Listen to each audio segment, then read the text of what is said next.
Selamat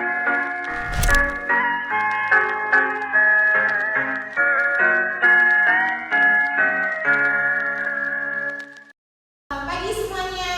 Pagi. Hari ini kita akan membahas mengenai topik yang sangat penting, yaitu kesehatan reproduksi pada remaja. Nah, topik ini sangat relevan untuk kita semua karena masa remaja adalah masa perubahan yang signifikan. Nah, sebelumnya apakah ada yang tahu apa itu kesehatan reproduksi? Bisa angkat tangan? Oh, saya tahu. Itu kesehatan yang berkaitan dengan sistem reproduksi, kan?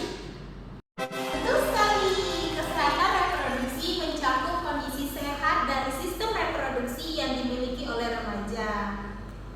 Masa remaja adalah masa transisi dari anak-anak ke dewasa dan banyak perubahan yang terjadi pada tubuh kita selama ini. Perubahan yang terjadi pada masa remaja seperti perubahan fisik, pertumbuhan tinggi dan berat badan, dan perubahan hormonal.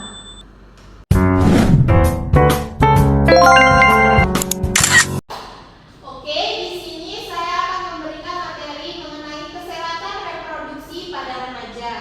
Kesehatan reproduksi pada remaja adalah kondisi sehat yang mencakup sistem, fungsi, dan proses reproduksi yang dimiliki oleh remaja.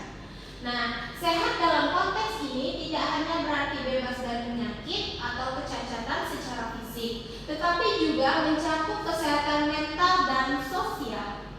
Nah, perubahan fisik, biologis, psikologis remaja. Yang pertama, tumbuh kembang remaja. Masa remaja dibedakan dalam masa remaja awal, itu dari umur 10 sampai 13 tahun, dan masa remaja tengah, yaitu dari umur 14 sampai 16 tahun, dan masa remaja akhir, yaitu dari umur 17 sampai 19 tahun. Nah, ini yaitu selanjutnya remaja laki-laki. Yang pertama, perubahan fisik yang terjadi pada remaja laki-laki. Yang pertama yaitu terjadi perubahan suara menjadi besar dan berat. Yang kedua, tumbuh bulu di sekitar ketiak dan alat kelamin. Yang ketiga yaitu tumbuh kumis, dan yang keempat mengalami mimpi basah. Yang kelima, tumbuh jakun, dan yang keenam, pundak dan dada bertambah besar dan lidah. Selanjutnya, pertumbuhan fisik pada remaja perempuan. Yang pertama, mulai mengalami menstruasi. Yang kedua, payudara dan panggul menjadi besar. Yang ketiga, indung telur menjadi besar. Dan yang keempat, kulit dan rambut berminyak dan tumbuh jerawat. Dan selanjutnya, yang kelima, vagina mengeluarkan cairan. Dan yang keenam, mulai tumbuh bulu di ketiak dan sekitar vagina. Selanjutnya, kita akan masuk ke materi merawat kebersihan organ reproduksi pada pria. Oke, yang pertama, bersihkan alat kelamin dan sekitarnya paling sedikit setiap setelah buang air dan pada saat mandi. Yang kedua, cuci tangan sampai bersih sebelum membersihkan alat kelamin.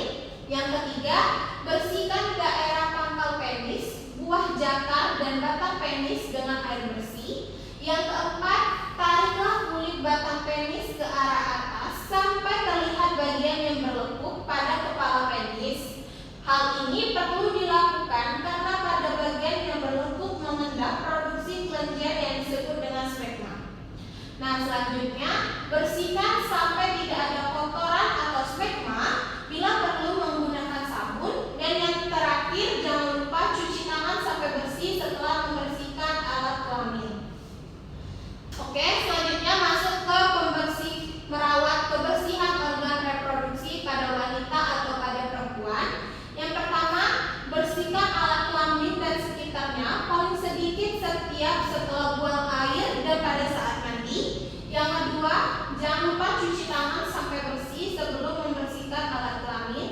Yang ketiga, bersihkan dengan air bersih dari arah depan ke belakang. Dan selanjutnya, keringkan dengan tisu atau handuk kering yang bersih.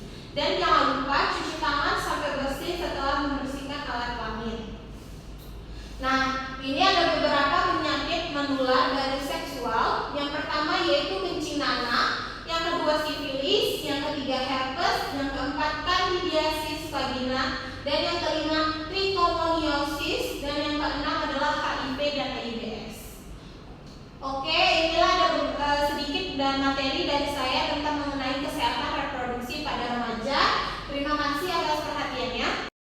Baiklah, dari materi yang telah saya sampaikan, adakah dari adik-adik yang ingin memberikan pendapat? Kesehatan reproduksi pada remaja adalah topik yang sangat penting dan kompleks.